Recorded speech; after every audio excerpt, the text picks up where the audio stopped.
Number the unmistakable, crisp sound of wax paper being slowly peeled back in a packed 1970s school cafeteria. Number that sound, thin, papery, almost alive, mixed with the faint metallic tang of a dented Aladdin lunchbox and the sweet, warm aroma of a backyard tomato sandwich still hot from the sun. In the middle of stagflation, gas lines, and an economy that felt like it was choking itself to death, American moms were turning 38 cents into lunchtime magic.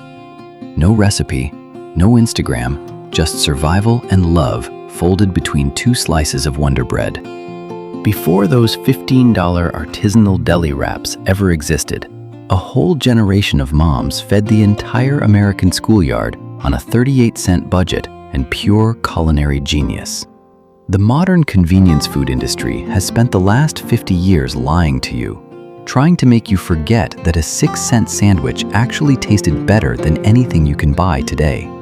From secret government rations to the heartbreaking Wish sandwich, these 20 forgotten 1970s lunches weren't just meals, they were masterclasses in working-class survival. You're stepping straight into the Number American Retro Vault Number, the ultimate archive of American nostalgia. Today, we're cracking open the lunchboxes that built a generation. Let's start where all these lunches began, in the cramped kitchens of America's working class in the 1970s. Number 20, the 38-cent miracle. Rewind the tape to 1973. The oil crisis was peaking, double-digit inflation was eating paychecks alive, and USDA numbers showed the average working mom had exactly 38 cents to make her kids' lunch. 38 cents! She didn't have a shiny food processor. She had an old, worn fork, a cast-iron skillet heavier than a car and older than she was, and pure Depression-era resourcefulness. You'd march to the bus stop swinging that dented metal Aladdin lunchbox, maybe Evel Knievel popping a wheelie or Snoopy dancing on the lid. But rattling around inside was a high-stakes gamble. A thin glass thermos so fragile it was basically a dare. One clumsy drop on the asphalt, crash.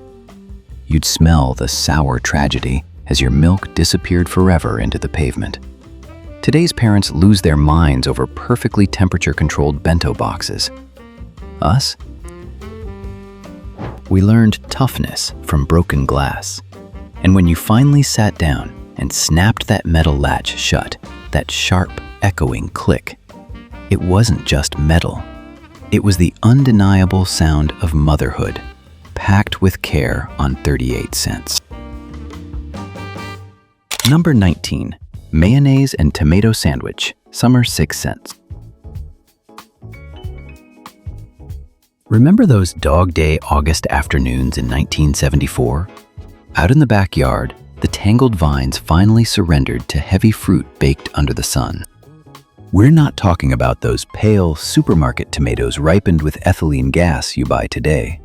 No, this was a monster.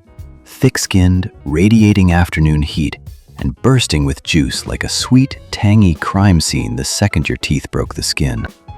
You'd slather an outrageous layer of Hellmann's mayo onto 2 slices of impossibly soft Wonder Bread. Total cost of this culinary masterpiece? Exactly 6 cents. You couldn't even sit at the table to eat it. You had to stand, hunched over the porcelain sink, desperately trying to keep the warm tomato drips from permanently ruining your clothes. Today's parents would see a kid eating unwashed backyard produce slapped between bleached white bread and call it a health hazard. Back then, it was just a regular Tuesday. That messy 6-cent sandwich over the sink was our summer ritual. It taught us to cherish the fleeting, raw perfection of a simpler time. A pure, unapologetic joy you'll never buy in an upscale organic grocery. Number 18, fried Bologna, the blue-collar steak. 89 cents a pound. Back then, that wasn't just a bargain, it was a fortune. Mom stood at the dry cast iron skillet like a surgeon, carefully cutting 2 tiny slits in the edge of each thick slice of bologna. Had to. Otherwise, the heat would make it curl up like a bowl. But those cuts, they transformed it. 90 seconds of furious sizzling later, you'd see it. A perfect smoking dome of meat. The edges fried crisp and flavorful, the center still soft as a pillow. Next came the decisive move. A slice of neon yellow American cheese slapped on top until it melted over the meat. Everything tucked into bread, still hot from the toaster. That smell, it was a head-on collision of processed meat and cheap cheese that could make every Latchkey kid in the neighborhood's stomach growl in unison. Compare it to today, when we drop $9 on keto turkey bacon that looks like wood and tastes like regret. Back then, we didn't know we were budgeting. We just knew that smoky aroma meant we were fueled up and ready to face the world. That was the taste of a generation raised on resilience, a cast iron skillet, and the best 89 cents could buy. Number 17. The boldness of peanut butter and pickle. Forget steak dinners. In 1974, a real revolution was happening in church basements from Kansas to Kentucky. We're talking the weird but wonderful combo of peanut butter and dill pickle. Picture a Sunday night when the paycheck was already a distant memory and the fridge was bone dry. Mom didn't panic. She just reached for the pickle jar. She spread thick, sticky peanut butter on soft white bread and laid on cold, crisp pickle slices. Crunch. It hit like a flavor shock. The bright vinegar sliced straight through the rich, salty peanut butter like a razor blade. It was glorious chaos. Look at today, when some influencer calls it a quirky food challenge for views. Back then, it was just dinner. No irony, no fancy artisanal label. It was turning pocket change into a royal feast. It taught us a specific kind of grit, that when life hands you an empty pantry, you still know how to make it sing. That wasn't poor people food. It was a flavor masterpiece born from making do. Number 16. Egg salad and the smell of wax paper. 12 cents a dozen. In 1973, that wasn't pocket change. It was a protein miracle. You'd watch Mom attack hard-boiled eggs with a fork, never a mixer, because God forbid we lost that rustic, lumpy texture. A big spoonful of Hellmann's, a shake of paprika that turned the whole thing a suspicious pale pink, maybe a little mustard if she was feeling fancy. She'd wrap that sandwich tight in wax paper like a newborn. By lunchtime, after marinating in a hot school locker for 4 hours, the transformation was complete. You unwrapped it and hit a wall of scent. The sharp sulfur of eggs battling the sweet chemical smell of the paper. That was the smell burned into every Gen X brain. Compare it to today's $6 artisanal egg salad in sterile plastic. It's odorless, soulless, and 50 times more expensive. Back then, we didn't care about sulfur or soggy bread. We knew that sandwich was made with love and pure working-class grit. It wasn't just lunch. It was proof that 12 cents could taste like family. Number 15. Government issue peanut butter. Forget the cute jars with cartoon mascots. In 1973, real luxury came in a giant silver industrial can with black stenciled letters that looked stamped by a bored robot. No teddy bear, no marketing lies, just pure survival. You popped the lid and saw a thick layer of oil shimmering on top, like a motor oil slick in the driveway. Mom didn't use a whisk. She handed you a butter knife and said, "Get to work." You stirred until your arm burned, forcing that gritty, raw peanut sludge to submit until it looked like food. It was both workout and meal prep. Fast forward, and some minimalist influencer is selling the exact same raw, single-ingredient stuff in a tiny glass jar for $10, labeled organic artisanal. Back then, it was just the can. It didn't need a mascot because its only job was to keep millions of kids from going hungry. It taught us that the most important things don't need a cartoon character. They just need a little elbow grease. Number 14. Underwood Deviled Ham, the Little Red Devil. 35 cents could buy a lot in 1972, but mostly it bought you a dramatic game of chance with a can of Underwood Deviled Ham. Remember that little red devil on the paper label? It wasn't just a mascot, it was a warning. Opening that can was a coming-of-age ritual. You gripped that tiny metal key, praying the thin tin strip wouldn't snap and leave you with a jagged razor blade smelling of meat. One slip and you'd need a Band-Aid for the whole week. But once you survived those sharp edges, the smell hit. Pepper and salt so aggressive it could wake the dead. It was a pink, chunky spread that needed zero mayo or fancy extras. It stood tall like a champion in the lunchbox. Compare it to today's $12 artisanal pâtés with ingredient lists you can't even pronounce. Back then, we didn't need organic. We needed something that could survive a backpack and taste like victory. It taught us that sometimes the best things in life require a little danger and a whole lot of toughness. Number 13. Tuna salad and Catholic Friday tradition.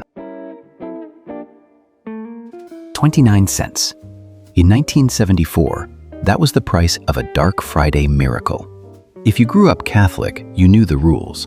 Meat was banned, but that little silver tuna can, that was your golden ticket.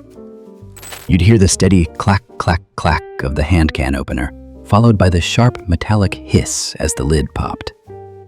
Mom drained the salty water, the strong, briny smell instantly flooding the kitchen, and went to work with just a fork. She added crunchy celery stalks and a generous spoonful of mayo. While the radio played low, she mixed it all up, hiding her worries about rising gas prices behind the sound of a perfect tuna salad. Look at today. Some artisanal shop charges $9 for a dry, soulless tuna wrap that's 70% filler. That's a 300% markup on our childhood memories. But back then, it wasn't about the price. It was about Mom turning 29 cents into pure comfort. It taught us that even when rules were strict and bills were piling up, there was always room for a little miracle in a bowl. Number 12. Cheese and mustard, the underrated classic. 60 cents. That was all it took to own 12 slices of pure neon gold. You definitely remember the sound, the distinctive shrip of peeling off the plastic wrapper to reveal a perfect room-temperature slice of Kraft American cheese. It didn't just sit on the white bread, it melted into it. Then came the yellow mustard, a sticky, tangy streak like lightning across a snowy field of bread. You'd sit at the Formica table, legs swinging, watching the cheese sweat a little in the hot afternoon air. That smooth texture felt more like science than nature. Today, you'll see fancy cafes charging $17 for a deconstructed grilled cheese with microgreens. Back then, we just called it lunch. We didn't call it poor people food or struggle meal. We called it reliable. In a world of gas lines and economic chaos, that sandwich showed up every single day. It wasn't just food, it was a core value in our routine. A rock-solid promise that even in an uncertain world, some things would always stay the same. Number 11. Canned meat. 19 cents. That was the cover charge for poor man's Liverwurst, the rectangular tin can of mystery meat that made Spam look gourmet. Remember that sound? The metallic screech of the key peeling back the lid, revealing a dense, salty block of protein, smelling of smoke and faint liver. It was thick, gray, and, honestly, fantastic. Mom would spread that mystery loaf on white bread, no crusts trimmed, and you just went for it. Fast forward, and you'll pay $16 for a charcuterie board of composite deli meat with a tiny jar of farm-to-table liver cream that tastes exactly the same. But back then, we didn't need fancy French names. We just needed fuel. You stuffed that sandwich in your pocket and disappeared into the neighborhood for 6 unsupervised hours of play. We accepted the mystery meat because it was the engine that kept us going until the streetlights came on. It taught us to live simply. Take what you've got, spread it thick, and keep moving. It wasn't about gourmet flavor. It was about the freedom 19 cents could buy. Number 10. Brown sugar and butter, the Latchkey Kid's specialty. 35 cents bought you a box of Domino brown sugar in 1972. And for a Key kid, that box was salvation. You walked into a too-quiet house, floorboards creaking under your kids. Mom was still at work, so you had to fend for yourself. You took a slice of white bread and spread butter thick until it gleamed gold. Then came the magic. Press the bread face down into the gritty, moist pile of brown sugar until every square was coated in that molasses-scented sand. Wait 5 minutes, and the butter would start winning. It melted the sugar crystals into a homemade caramel glaze that felt like a warm hug for your taste buds. Compare it to today's $12 salted caramel artisan bread with fake glamour. We didn't need a chef. We just needed 4 cents worth of pure comfort to chase away the silence of an empty living room. It taught us a quiet kind of independence, that when the world felt cold and the house felt too big, you could always make your own sweetness from nothing.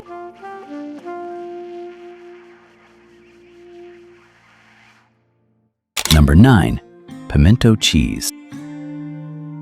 Forget caviar. In 1978, the real status symbol was how much Duke's mayo your grandma could whip into a bowl of hand-grated sharp cheddar. We're talking pimento cheese, the neon orange spread that served as the great equalizer of the South. You'd stand in the kitchen watching the box grater turn a block of cheese into a mountain of orange snow. Your grandma's hands stained that signature sunset color. Then came the secret weapons. A dash of Worcestershire or a pinch of cayenne, guarded like nuclear codes. It was democracy on a cracker. You'd find it at fancy church socials or greasy Friday night fish fries, erasing class lines wherever it went. That texture, chunky, sharp, and sweet all at once from the diced pimentos. Look at today. Some food scientist at a trendy restaurant charges $19 for deconstructed pimento foam. What a joke. Back then, it wasn't about the price. It was about the shared secret. It taught us that no matter what tax bracket you were in, we all spoke the same language of orange gold. That was the flavor of community, held together by sweet peppers and a little Southern attitude. Number 8.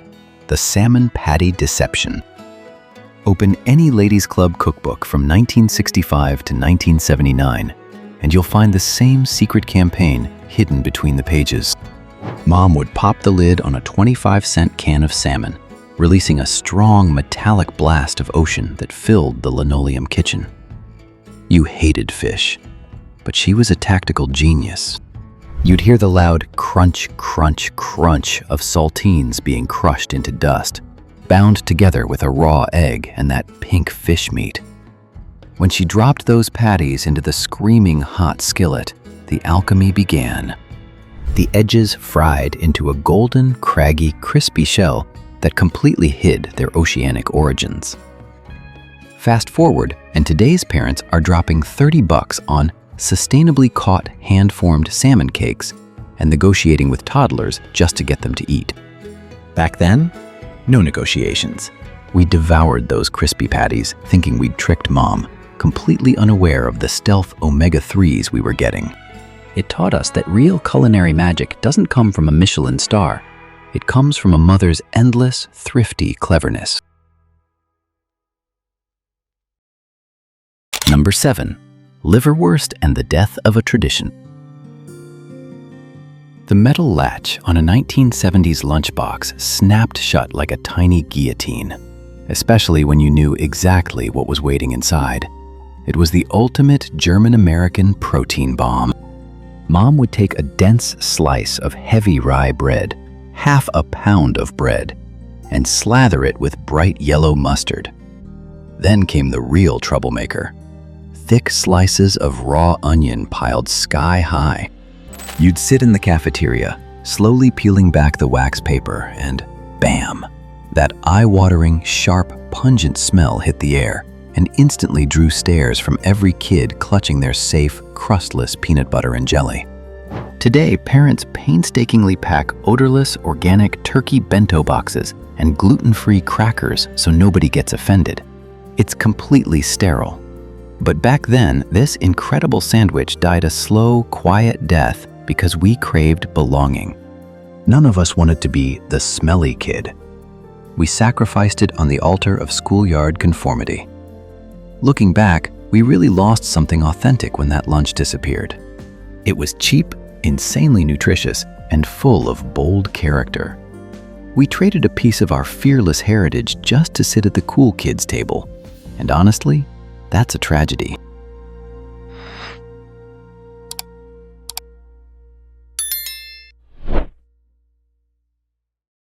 Number 6. Life hack: sliced hot dog on rye. You didn't just eat this lunch. You announced its presence to the entire cafeteria. The second you peeled back that crinkly foil, the whole atmosphere changed.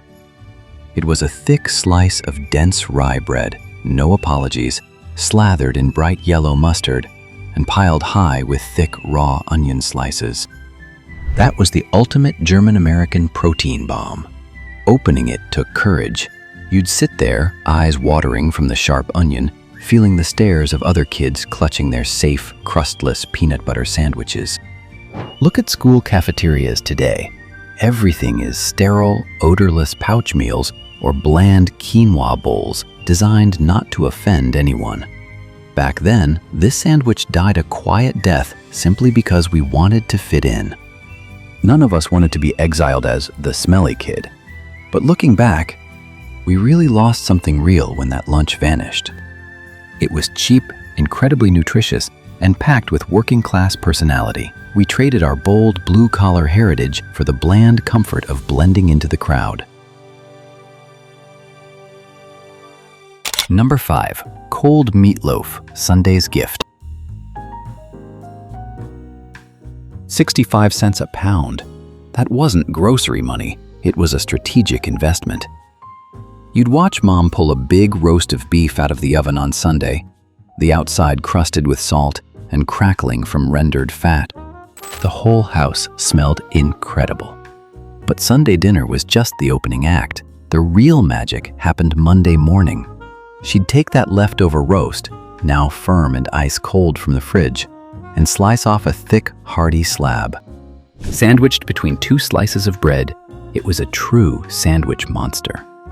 You carried it to school and it sat happily in the metal lunchbox for 5 hours, completely unfazed by the heat, refusing to get soggy or melt.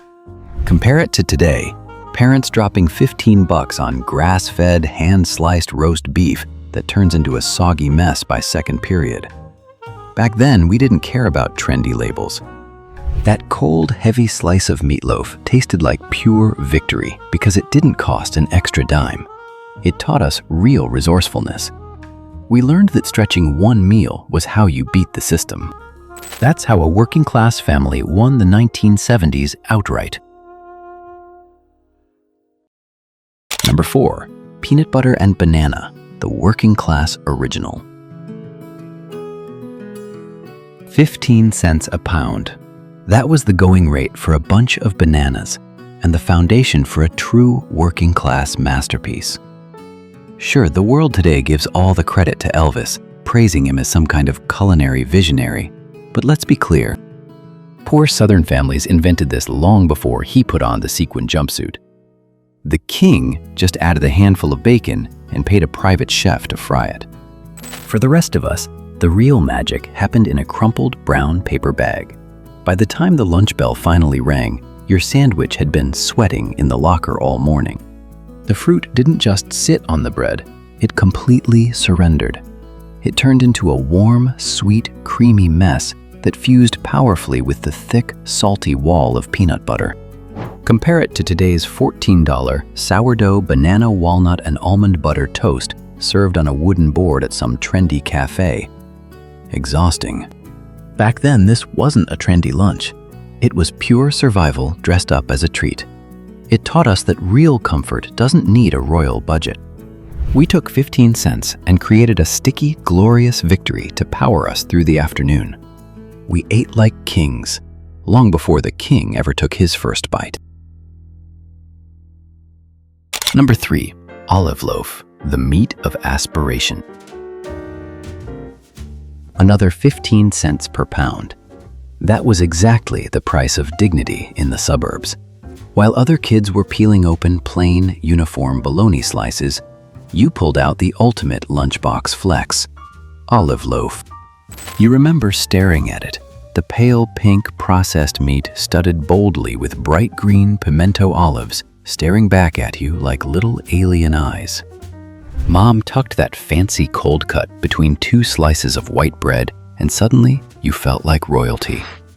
It wasn't just lunch, it was a quiet declaration to the entire cafeteria. It whispered, "We're not rich, but we're definitely not at the bottom." Compare that to today.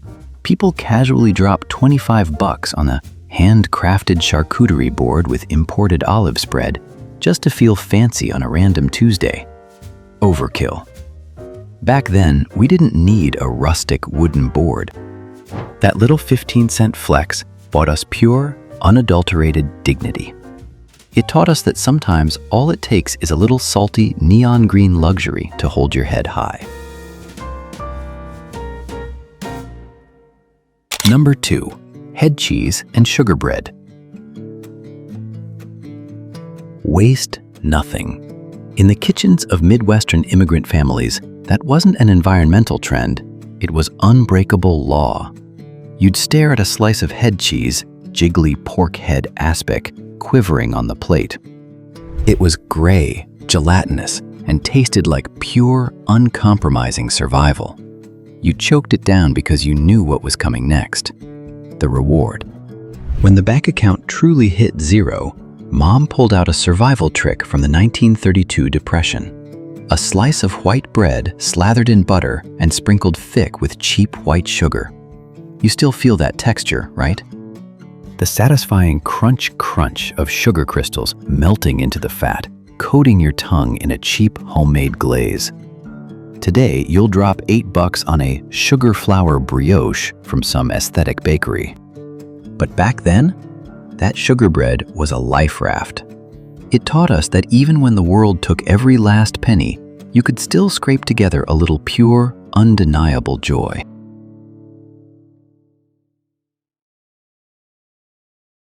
Number 1, the Wish Sandwich. The 28th of every month had a very specific sound. It wasn't the warm clatter of pots and pans. It was the heavy, exhausted sigh that escaped Mom's lips as she stared into the unforgiving, empty refrigerator.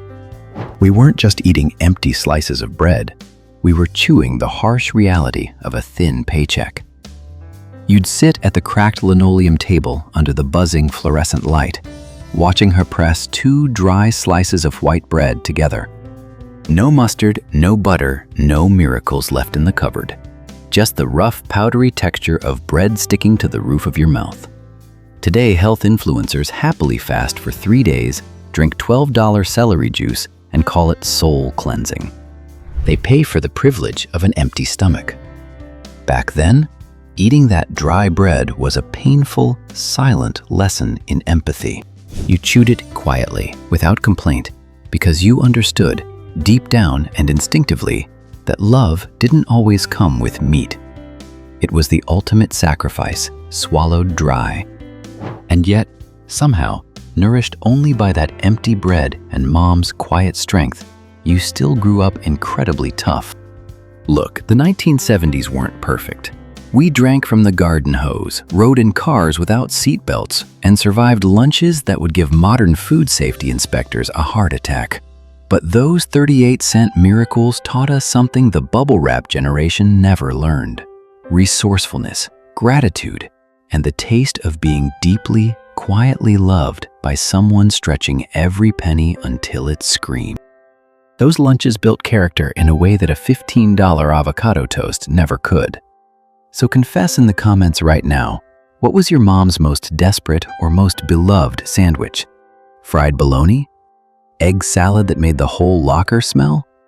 Or do you have a secret family recipe that still makes your mouth water after 40 years? I read every comment. Tell your story below. These wild, beautiful, slightly greasy memories are the heartbeat of American nostalgia. Smash like if any of these lunches just transported you straight back to 1975. Subscribe to American Retro Vault so you don't miss a single trip into the archive. See you next time. Keep those lunchboxes clicking, that wax paper crinkling, and those memories alive.